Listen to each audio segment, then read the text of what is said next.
Welcome to a new video on NEGAYO's channel, friends. This time we have to talk about Batman vs. Yakuza League, the sequel to Batman Ninja, surpasses its predecessor in story and humor despite being unasked for. We'll discuss opinions later in the video. Expect plenty of references, absurdity, and Batman's flans prepared for any chaotic situation. After the adventures of the Bat family in feudal Japan, it seemed that our protagonist had returned safe and sound to the present. However, overnight, Damian's hair grew back and Bruce has been investigating whether there have been changes in the timeline. Mexico City exists in this universe. Long live Mexico, ecology, and diversity. Well, on the news they announced a Yakuza hurricane, which is literally that Yakuza falling from the sky. Surprisingly, this is entirely normal for the rest of the world. Batman tells his son that using his ability to access computers and search the internet, he found out that in their world, Japan doesn't exist. There are no Studio Ghibli movies, Naruto, Dragon Ball, Evangelion, Godzilla, Tokyo Challenge, or Death Note. The last point isn't so bad, as it means Netflix never wanted to adapt this story, which turned out to be a mess. Seriously, Netflix, what were you thinking? With his power to dress up and be vulnerable to gravity, the Bat-making Adam West references quickly heads to Gotham City to investigate. The police were confronting the mobsters when Batman arrived, causing his enemies cardiac arrest, brain injuries, and comas, many of whom will never wake up again. But the good thing is that he didn't kill them. The Bat family arrived with many questions. As Jim Gordon reported, they had battled a Yakuza army the previous day. It's just that none of our protagonists remembered it. This meant that once the heroes returned to the present after their trip to Japan, let's say they merged with their existing versions on this Earth. The same thing that happened to Wolverine in Days of Future Past, to be more precise. It's just that Batman and company were also the only ones able to see that huge crack in the sky, one where you could see the country of Japan. With his power to fly a plane, the Bat immediately heads to the fissure, where they also detect the energy of the seismic machine that had sent them back in time. In their previous adventure, the heroes are able to cross the rift thanks to their power of not being disintegrated by the pressure of moving through space-time, because they are the protagonists. The what for? Thing. From whom? Even so, it's worth flying over the country. They are surprised by Emerald Ray, a member of the Hagane family, and also by Asa, the aquatic dragon. Meanwhile in Gotham, and through a Yakuza connection, Barriel Veloz showed up to cause trouble. Quick, Batman! He almost went to meet Kratos' wife. If not for Diana, the Eagle Goddess, appearing at the last moment to save him by herself without anyone's help. Because this guy isn't much use unless he has $500 million in his pocket and 5 business days to make his plans. She managed to bring the water dragon to the brink of surrender, and then Harley Quinn showed up to add her unpredictable madness to the battle. Anyway, the villains decided to retreat instead of continuing the fight. As for Barry, he was stopped by Red Hood and his strange fetish for blowing things up. Like his companions, the Speedster also retreated, supposedly due to hunger. In other words, nerfed for the sake of the plot. Look, I'd really like to fight you, but given the circumstances we're in, it's impossible for me to beat you right now. That's why I want you to wait for me one more day. Diana is the one who takes the trouble to explain how this country works, which in short is controlled by the Hagane family. And in history, there have only been 2 other families who have fought against them. Number 1, the Damsu family, which no longer exists because the leader was killed, and in case you didn't notice, that leader was Damsu. His island is filled with references to classic Superman villains. And number 2, the Amazon family, led by Diana. He also warns them that the Hagane family is already planning a way to take over that land, in the sky that has recently appeared in Japan. Once this Eagle Goddess tells her origin story, Batman deduces that his adventure in feudal Japan did not change history, but that there is someone else who has been responsible for all these anomalies. Is this the same Harley Quinn from the previous movie, just in less than 12 hours? After escaping prison, she chose to reside there as Diana's apprentice. This meant that Joker was probably on the loose as well. Batman resolves to repair the temporal anomaly at all costs. So, when he tries to return to the Batcave, he's surprised by the most powerful metahuman in Japan, who simply didn't give him a chance to escape. The mastermind behind all of this was none other than Ra's al Ghul himself. And before you say anything about me pronouncing it Rach instead of Raz, here's the reason why I do it. Are you the daughter of Ra's al Ghul, one of the old man's worst enemies back in his day? My father's name is pronounced Rach, not Raz. Joker and Harley Quinn intervene to prevent Kuraku from killing the Bat. But anyway, is the Man of Steel able to accomplish his mission? When he takes Damian away, Batman ends up being saved by Joker himself, while Harley is saved by her heroine Diana, who at the same time manages to avoid a direct confrontation with this guy, at least for now. Anyway, Batman came to the city with his tail between his legs after being humiliated by being saved by Joker. And he tried to forget that bad moment by making some new gadgets with his Bat 3D printer, which is worth more than my house. At this point, the detective had already deduced that his rivals, despite their extraordinary powers, didn't have much combat experience. The Bat family exploited the weakness that the sky was all that Japan knew, as it was their only knowledge. Using the latest technology, Alfred even had a tutorial to learn how to use the Bat Phoenix.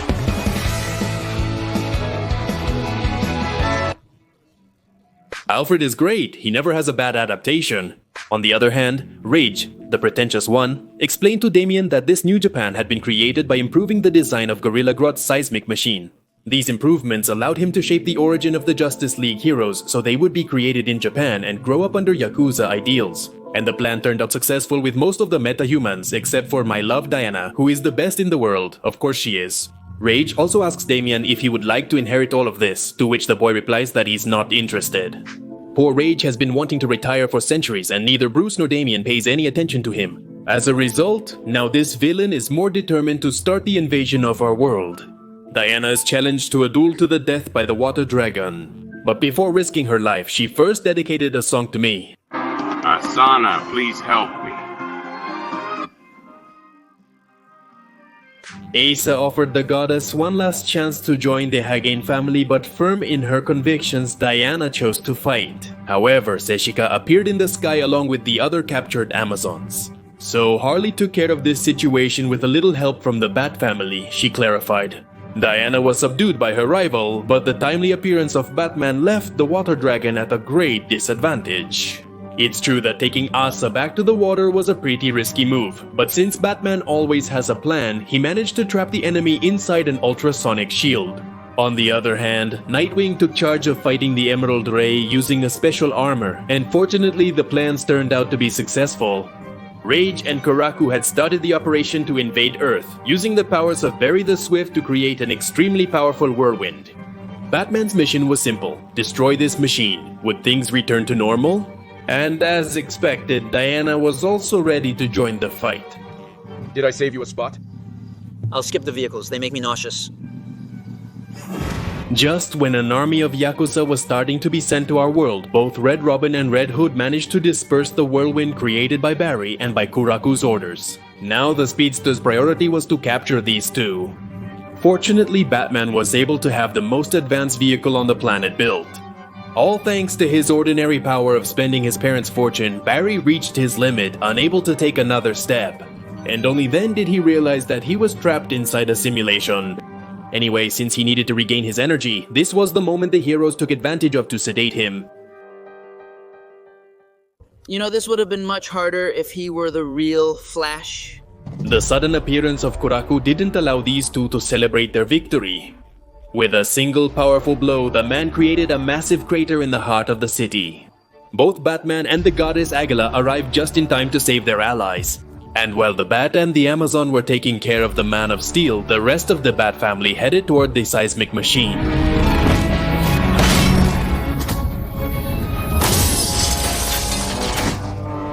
Kuraku was easily the most powerful metahuman in Japan, but unfortunately he wasn't the richest and couldn't buy the script to his side. With this huge advantage, the Bat improvised an armor using millions of dollars, a piece of destroyed scrap, a Morgan Freeman, and an armor. The Bat was able to defend himself for only a few moments. The armor was easily destroyed, but Batman has the script on his side, so the armor fragments. They were actually filters that converted yellow solar energy into red sunlight, leaving the Man of Steel without any of his powers. Unlike the traditional Superman, Kuraku didn't possess any combat techniques since he never believed he would need them, so he was quickly subdued by Batman. I know a man who is remarkably similar to you, but losing his powers wasn't enough to keep him from having a heart of steel. In the end, the Bat only tried to make Kuraku understand that the people of our world were not enemies of the Hagane family. For a long time, Ra's al Ghul had deceived this man into believing that there was a powerful Yakuza on Earth that needed to be defeated. However, Batman said that in reality the crack in the sky was only inhabited by ordinary vulnerable people like Kuraku. At this moment, even though the Man of Steel made one last attempt to escape this trap, it was all useless.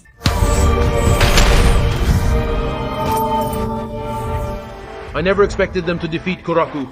After being captured for the whole movie, Damian managed to free himself only for his moment to shine to be stolen by Diana. The heroes faced off against Raze and the Ghul, just as the villain destabilized the seismic machine to destroy the city of Gotham, dropping Tokyo from the sky. This same malfunction in the machine also caused it to disappear from this dimension.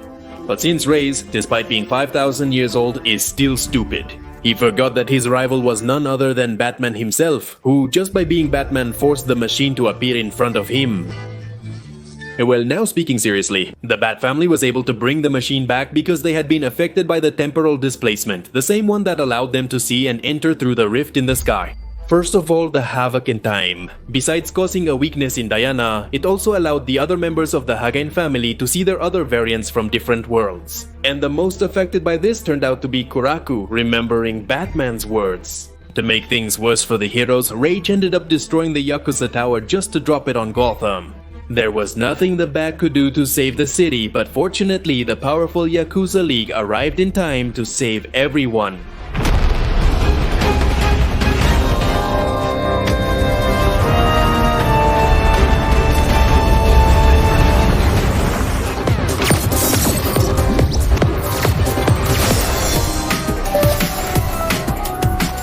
Rage once again underestimated Batman and his unlikely ordinary purposes.